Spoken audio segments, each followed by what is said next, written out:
Assalamualaikum warahmatullahi wabarakatuh. Selamat pagi Bapak Ibu penilai sertifikasi dosen gelombang 1 tahun 2025. Perkenalkan, nama saya Uswatun Hasanah.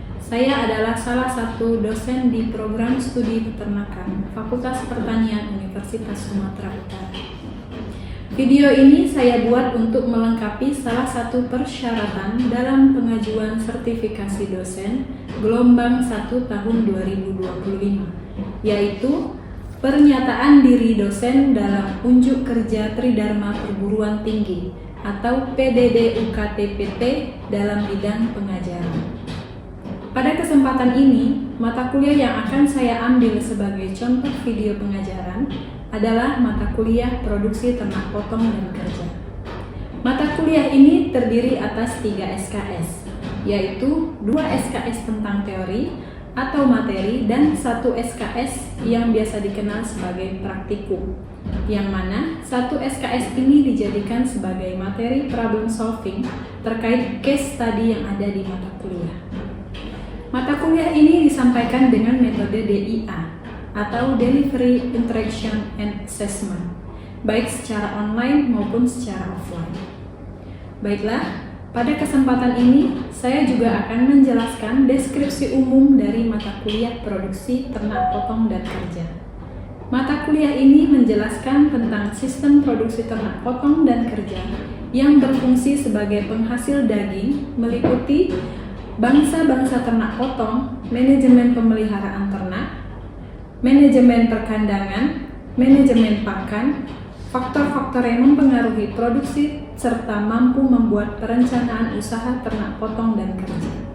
Mata kuliah ini dilakukan dengan bahasa pengantar bahasa Indonesia dan tatap muka sebanyak 16 kali pertemuan yang terdiri dari 7 pertemuan perkuliahan tatap muka sebelum UTS dan 7 pertemuan perkuliahan tatap muka setelah UTS. 1 pertemuan di minggu ke-8 dan 1 pertemuan di minggu ke-9, yang mana pertemuan ini merupakan pertemuan sebagai assessment, yaitu UTS dan UAS, sehingga total pertemuan adalah 16 pertemuan. Mata kuliah ini merupakan mata kuliah wajib prodi peternakan untuk mahasiswa semester 4 dan mata kuliah wajib minat untuk mahasiswa semester 6 di program studi agribisnis. CPL atau capaian pembelajaran dari mata kuliah ini ada 4. Pertama, mampu mengidentifikasi atau memformulasi dan menemukan solusi dalam permasalahan yang terkait di bidang peternakan. CPL yang kedua adalah melakukan supervisi serta evaluasi terhadap penyelesaian pekerjaan yang ditugaskan dan mampu mengelola pembelajaran secara mandiri sepanjang hayat. CPL yang ketiga adalah mampu mengelola budidaya peternakan terpadu dan berkelanjutan berbasis integrasi dengan agroekosistem lainnya serta penerapan terkini dalam pengolahan hasil ternak dan limbah. CPL yang keempat adalah mampu mengembangkan dan mengerti serta mengaplikasikan beragam teknik dan metode terbaik yang mengkombinasikan teori dan praktik yang relevan dengan keahlian peternakan. Sedangkan untuk CPMK atau capaian pembelajaran mata kuliah ini ada 4. CPMK yang pertama adalah mampu menjelaskan faktor-faktor permasalahan yang berhubungan dengan produktivitas ternak potong dan kerja, meliputi bangsa-bangsa ternak potong, sistem pencernaan, pemeliharaan dan pakan ternak potong dan kerja. Yang kedua adalah mampu menjelaskan evaluasi terkait kondisi lingkungan serta produktivitas ternak potong dan kerja sehingga dapat berproduksi secara maksimal, pertumbuhan, kinerja reproduksi, sistem perkandangan, perawatan, dan kinerja produksi secara berkelanjutan. CPMK yang ketiga adalah mampu mengelola budidaya ternak potong dan kerja secara berkelanjutan, berbasis integrasi, serta penerapan pengolahan limbah, karkas dan non-karkas kualitas daging pada ternak potong dan kerja. CPMK yang keempat adalah mampu membuat pakan ternak potong dan kerja dengan limbah hasil pertanian, perkebunan, perikanan sesuai dengan kebutuhan nutrisi ternak. Materi atau pokok bahasan pada mata kuliah ini adalah sebagai berikut. Referensi yang digunakan di mata kuliah ini sangat bervariasi, mulai dari e-book, buku, hasil-hasil penelitian berupa jurnal, artikel, prosiding nasional dan internasional, dan pustaka-pustaka lainnya yang berkaitan dengan produksi ternak potong dan kerja. Sistem atau metode pembelajaran pada mata kuliah produksi ternak potong dan kerja ini menggunakan sistem sinkronus dan asinkronus. Metode pembelajaran pada mata kuliah ini merupakan metode pembelajaran aktif yang mengutamakan peran dan keaktifan mahasiswa selama proses pembelajaran, yaitu ceramah, pembelajaran kolaboratif, diskusi, tanya jawab, dan presentasi kelompok serta penugasan mandiri. Bentuk pembelajaran sinkronus pada mata kuliah ini dilakukan secara tatap muka langsung dengan mahasiswa baik secara luring maupun daring di ruang kelas dan menggunakan aplikasi web conference seperti Zoom atau Google Meet dan lain sebagainya. Sedangkan bentuk pembelajaran asinkronus pada mata kuliah ini dilakukan menggunakan aplikasi Satu Usu, Google Classroom, WhatsApp Room, dan aplikasi seperti Google Form untuk penugasan secara mandiri atau kelompok. Evaluasi atau asesmen mata kuliah produksi ternak potong dan kerja dibagi menjadi beberapa komponen, yaitu kuis, penugasan baik secara mandiri maupun kelompok, case method, UTS, dan juga UAS.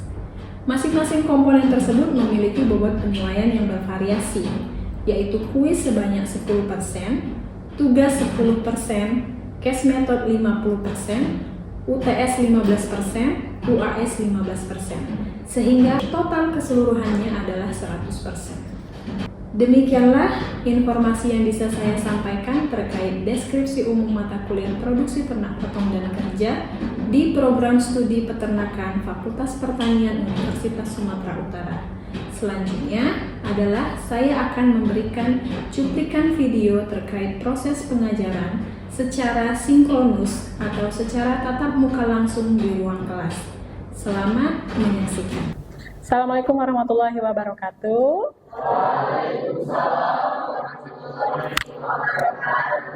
Selamat siang semuanya. Apa kabarnya siang ini?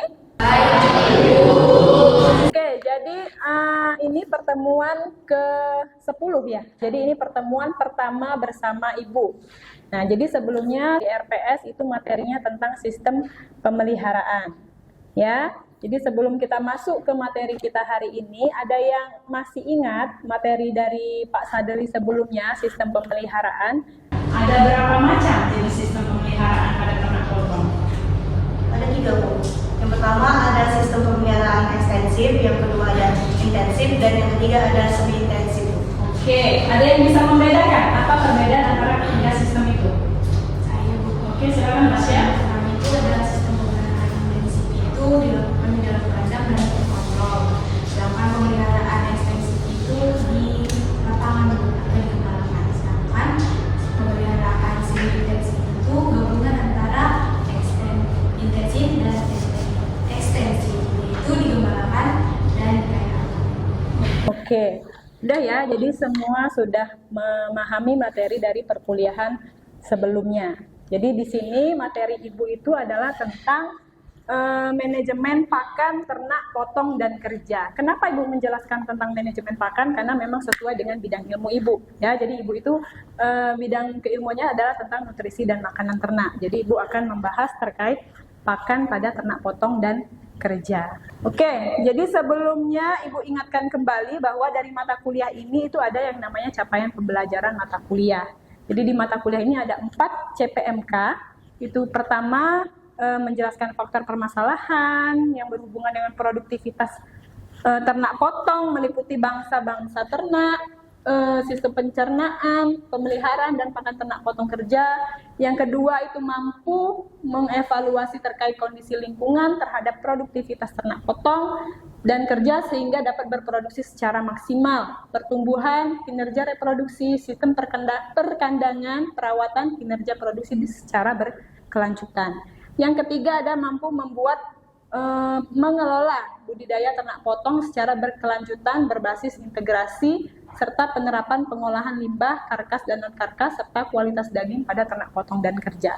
Dan yang terakhir itu adalah mampu membuat pakan, ya, pakan ternak potong dan kerja dengan limbah hasil pertanian, perkebunan, perikanan yang sesuai dengan kebutuhan nutrisi ternaknya. Oke ya, itu untuk pencapaian pembelajaran mata kuliah ini secara global. Hari ini itu ada sub CPMK.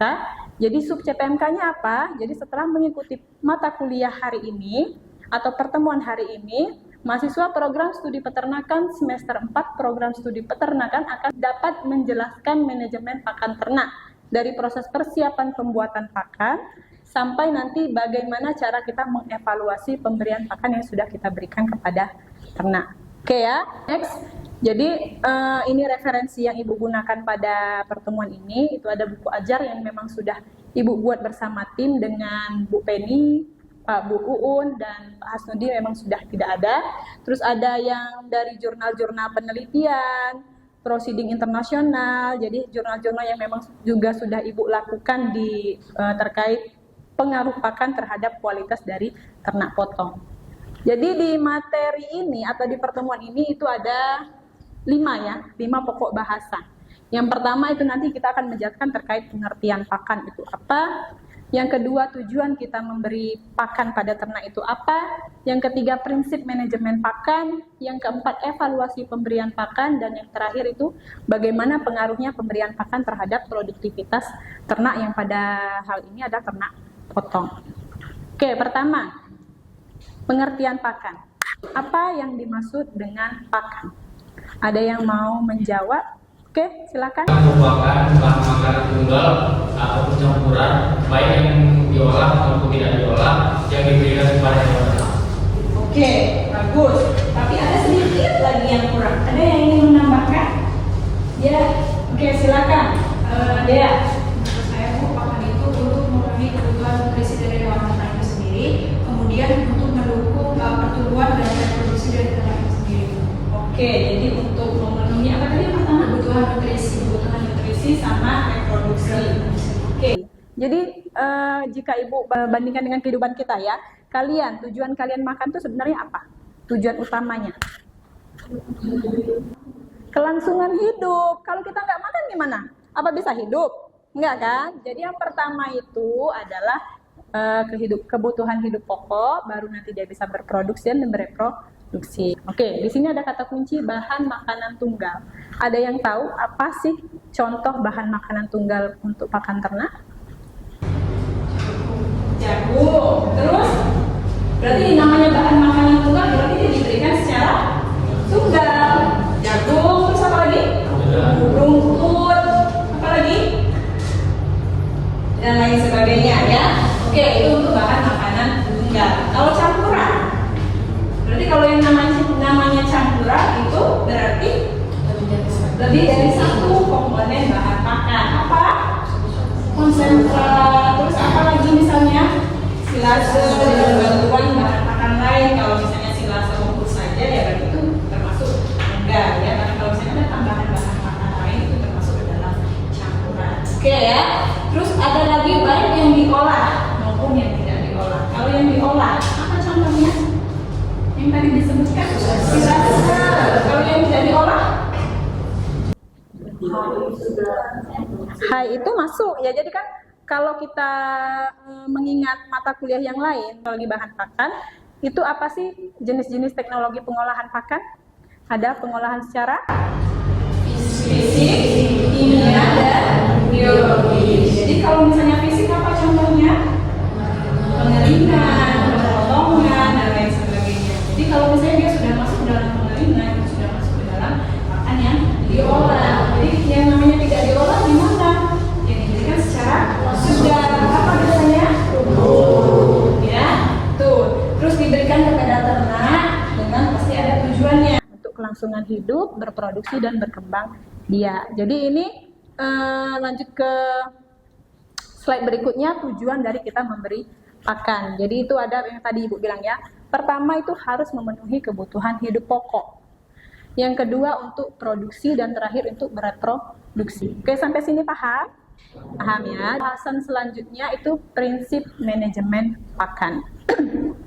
Oke, di sini ketika kita mau melakukan atau membuat pakan, itu kan kita harus tahu prinsipnya, ya kan? Itu dia dibagi menjadi 3. Ada perencanaan, ada pelaksanaan dan evaluasi dulu. Jadi perencanaan di sini ada secara umum ya, secara umum Ibu rangkum itu pertama itu pengenalan jenis pakan. Jenis pakan ternak potong itu apa aja? Makanan utamanya apa ternak potong? Hijauan. Selain hijauan ada apa lagi? Apakah cukup dia dikasih hijauan? Kenapa? Karena butuh nutrisi yang lain. Salah satunya apa? Protein. Bisa didapatkan dari mana? Dari kacang-kacangan atau biasa kita kenal dengan konsentrat. Ya, itu ada hijauan, ada konsentrat atau nanti teknologi pengolahan atau campuran antara hijauan dengan konsentrat. Itu dari jenis pakannya, ya. Terus yang kedua itu pengenalan kelompok pakan. Jadi kelompok pakan ini dibedakan berdasarkan sumber nutrisinya itu ada sumber apa aja. Pertama ada sumber energi, terus protein, terus mineral ataupun vitamin. Jadi ada 3 ya. Jadi ada sumber protein, sumber energi, dan sumber vitamin dan mineral. Itu berdasarkan sumber nutrisinya. Walaupun banyak, kelompok pakan itu banyak. Ada yang dia berdasarkan standar internasional, ada yang dia berstandarkan kelaziman, ya kan? Ini berdasarkan sumber nutrisinya itu ada 3, protein, energi, dan vitamin atau mineral. Oke, protein itu dibagi menjadi berapa macam? 2, apa aja? Protein hewani dan protein nabati. Apa contoh protein hewani? Ikan, terus bone meal, apa lagi? Tepung darah, tepung bulu, dan lain sebagainya. Itu contoh kelompok protein hewani. Kalau protein nabati?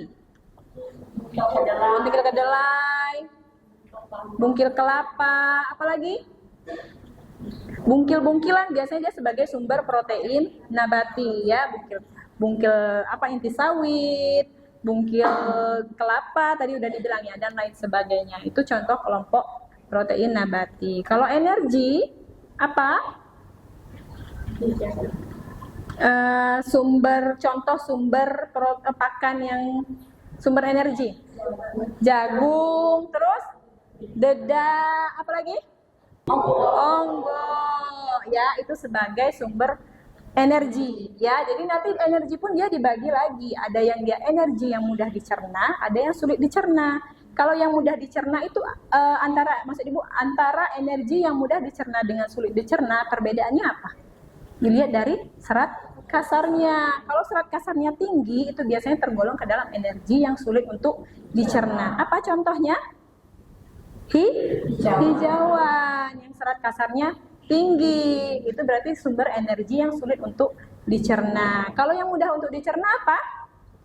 Tadi jagung, dedak, onggo, itu sebagai sumber energi yang mudah dicerna. Oke ya, itu kelompok pakan sumber energi. Terus yang sumber vitamin dan mineral biasanya itu didapatkan dari batu-batuan ataupun misalnya dari cangkang telur ataupun dan lain sebagainya, memang tinggi sumber kalsium ataupun fosfor atau kandungan mineralnya. Selanjutnya kita harus mengenali kandungan nutrien pakan. Oke, kandungan nutrien pakan, Ibu tanya. Bahan pakan itu terdiri atas apa aja? Bahan kering dan kadar air. Oke, itu komponen utamanya. Itu ada bahan kering dan ada kadar air. Terus protein, lemak, serat adanya di mana? Di bahan kering. Itulah kenapa kalau misalnya, sekarang Ibu tanya, kalau misalnya pakan memiliki kadar air 30% dengan bahan kering 70%, itu bagus atau tidak? Bagus, karena memang lebih tinggi kandungan bahan keringnya dibandingkan dengan kadar air, ya. Jadi kalau misalnya kita mau membuat pakan, itulah kenapa ketika mau menyusun ransum itu yang harus diketahui adalah kebutuhan bahan keringnya. Karena semua nutrisi itu adanya di bahan kering, bukan di kadar air. Kadar air fungsinya untuk apa? Untuk membantu proses metabolisme, tetapi dia tidak berpengaruh terhadap pertumbuhan otot, misalnya kalau pada ternak potong. Selanjutnya kita harus menghitung kebutuhan nutrien ternak. Jadi sebelum kita membuat pakan, kita harus tahu bagaimana cara menghitung kebutuhannya. Tadi apa? Berdasarkan apa? Bahan keringnya. Nah, untuk mengetahui kebutuhan bahan kering, kalau pada ternak potong dilihat dari apa? Bobot badannya atau pertambahan bobot badan hariannya itu pasti berbeda. Sama dengan kalian, misalnya dengan yang berbadan gemuk dengan berbadan kurus, otomatis kebutuhan kalorinya itu akan berbeda antara yang gemuk dengan yang kurus. Itu juga dengan ternak potong. Ya, itu juga yang pertama itu pasti pertambahan bobot badan hariannya untuk menentukan kebutuhan nutrien dari pakannya ya. Oke. Setelah dapat semua, baru kita bisa menghitung formulasi ransumnya.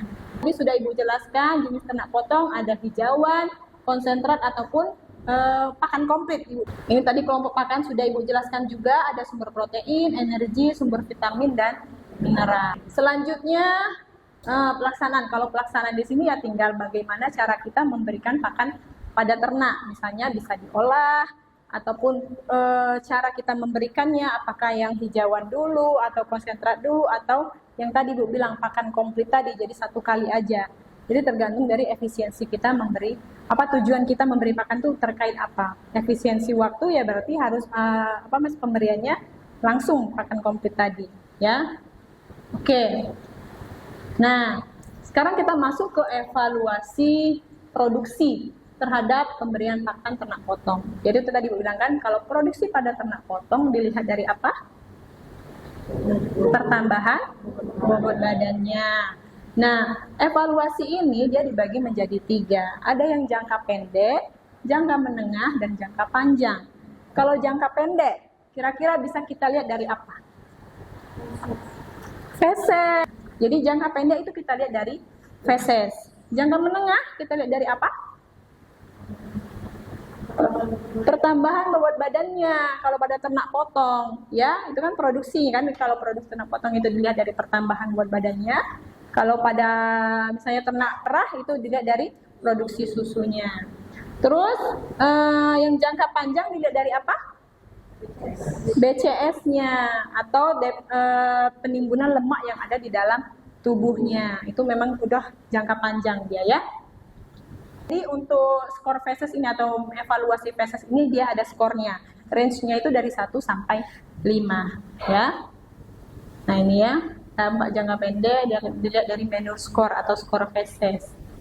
Nah, manure score itu apa tujuannya? Itu mengetahui keseimbangan pemberian pakan antara hijauan dengan konsentrat. Manure score diuji dari feses sapi segar yang belum terganggu atau baru keluar dari anus sapi. Perubahan feses dapat digunakan sebagai gambaran dalam manajemen perubahan pakan. Ini ya, jadi skornya dari 1 sampai 5. Untuk 1, 2, 3, 4 itu apa aja itu bisa dibaca nanti di slide. Nah, untuk evaluasi jangka menengah apa? Kalau pada ternak perah tadi Bu bilang dari produksi susu dan kualitas susu. Kalau pada ternak potong itu juga dari pertambahan bobot badan hariannya. Ya, jadi selain ini sebenarnya ada lagi dilihat dari kualitas daging yang dihasilkan. Oke ya. Nah, kalau jangka panjang itu tadi dilihat dari kondisi tubuh ternak atau body condition score. Skornya berapa BCS? 1 sampai 5. 1 itu bagus atau 5 itu yang bagus? 5 yang bagus. Dilihat dulu ya, dilihat dulu tujuan kita mau memelihara itu apa. Kalau misalnya kita breeding, 5 itu tidak bagus. Kenapa? Terlalu gemuk ternaknya ya.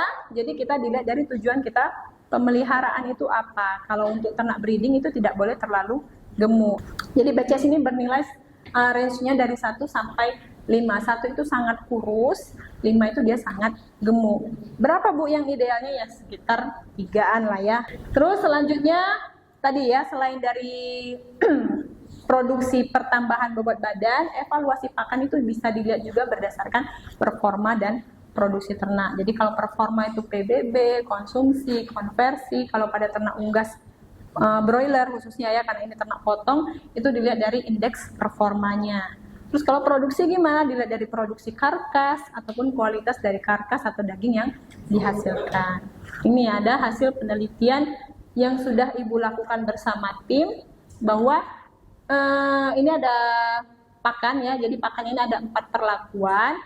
Jadi dari 4 perlakuan ini memang ketika dianalisis perlakuan P3 ini memang dia paling tinggi, tapi secara numerik ya, secara numerik. Tapi tidak berbeda nyata dia dengan P0-nya ya, tapi memang dia secara angka dia lebih tinggi dilihat dari perlakuan P3. Ternyata memang berpengaruh terhadap kandungan kualitas kimianya. Oke, jadi itu sampai situ saja untuk materi kita hari ini. Jadi sebelum Ibu tutup dengan asesmen atau penilaian dari pertemuan hari ini, ada yang ingin ditanyakan? Oke, silakan. Bagaimana cara mengatasi masalah kualitas pakan yang rendah di daerah terpencil? Oke, sebelum Ibu jawab, ada yang ingin menjawab berdasarkan pemaparan yang tadi Ibu jelaskan, bagaimana cara kita mengatasi kualitas pakan yang rendah di daerah tropis? Kenapa rendah? Kira-kira pakan di daerah tropis? Oke, pintar ya. Jadi kadar air di negara tropis itu relatif tinggi. Tadi yang Ibu bilang, kalau kadar air tinggi, otomatis bahan keringnya akan rendah. Bahan kering rendah tadi kenapa ya? Itu tadi protein, lemak adanya di bahan kering. Jadi bagaimana cara kita mengatasi masalah itu? Diolah. Salah satu cara pengolahannya apa? Oke, bisa secara fisik. Silase atau secara biologi ya, jadi ditambahkan mikroba ke dalam pakannya atau biasa kita kenal dengan teknologi pengolahan silase. Tujuannya apa? Tujuannya bisa menurunkan kadar air dari si pakan tadi dan meningkatkan kandungan bahan keringnya. Dari pakan yang tadinya kualitasnya rendah bisa lebih tinggi. Selain itu juga bisa menurunkan serat kasar dari hijauan tadi ya, misalnya pakannya tadi dalam bentuk hijauan itu bisa lebih rendah ketika dia dilakukan proses teknologi pakan secara silase. Oke ya, pertemuan ini kan dilakukan untuk mencapai sub CPMK tadi. Jadi ada asesmen di sini. Jadi asesmen ini pada sub CPMK ini ada 2 asesmen. Jadi pertama itu ada kuis dan yang kedua itu ada case method. Ya, jadi kalian nanti dibagi kelompok. Ya, kelompoknya gimana Bu? Ya pokoknya Ibu serahkan kepada kalian. Ya, terus kalian buat makalah tentang kondisi pakan yang ada di peternakan tradisional di Kota Medan. Itu nanti dijadikan sebagai asesmen kedua yang akan kita bahas di pertemuan minggu depan. Pertemuan minggu ini asesmennya ada berupa kuis. Oke ya, jadi bisa kalian kerjakan dulu kuisnya 10 menit dari sekarang. Oke, udah selesai semua? Sudah ya? Ada lagi yang ingin ditanyakan sebelum Ibu tutup kuliahnya? Cukup? Oke, kalau sudah cukup, Ibu ucapkan terima kasih atas pertemuannya hari ini. Semoga ilmu yang Ibu berikan bisa bermanfaat bagi kalian semua ya. Nah, Ibu ucapkan selamat siang. Assalamualaikum warahmatullahi wabarakatuh.